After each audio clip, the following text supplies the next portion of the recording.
Hey everyone, Cole Johannesson here with the MCTO. Today, we have another transition story to share with you. This one is the story of Alex, a Coast Guard veteran who left the service in 2010. I want you to pay close attention to his story and see if anything sticks out to you.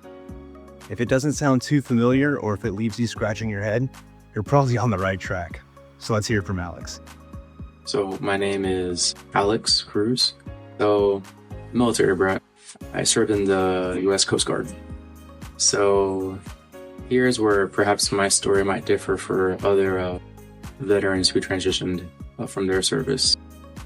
I separated from the Coast Guard in 2010, and I actually did not go through TAP.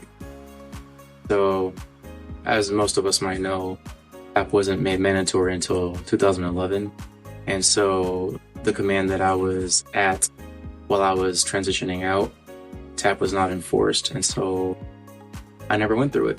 So I got out at 21 and had no knowledge at all about any services available to veterans, applying for the VA, or any of those sorts of things. It was just, you didn't know what you didn't know. Since TAP was not mandatory at the time of me transitioning out, there was a lot of resources and programs that I wasn't even privy to about that I know would have absolutely made my life much easier. Especially like getting my medical records in order, understanding how to document all those things as I'm transitioning out, applying for VA healthcare, applying for VA benefits, even a lot of the resources available such as resume workshops or a lot of those things that could help have set me up for success entering the workforce as a civilian. So that was a bit of a rocky road. Thankfully, the silver lining was upon transitioning out, I did, utilize my GI Bill to go to college. And in that process, I was at least able to, study, get my degree. And in that process, I was able to find out, due to the area I live in, that there's a high concentration of government jobs and that a lot of veterans actually applied to work for the government after they separate from their service.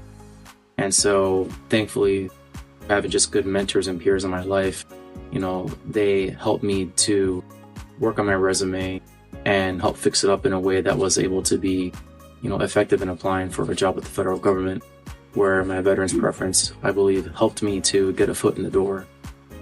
That being said, perhaps if I had gone through TAP, I would have known a lot about these benefits and things available to me.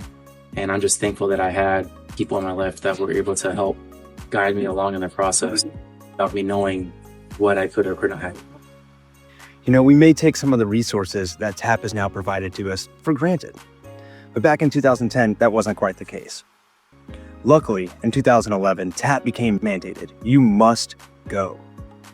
You can start TAP early too. So retirees, you can start as early as 24 months before your separation date. And everyone else can start as early as 18 months.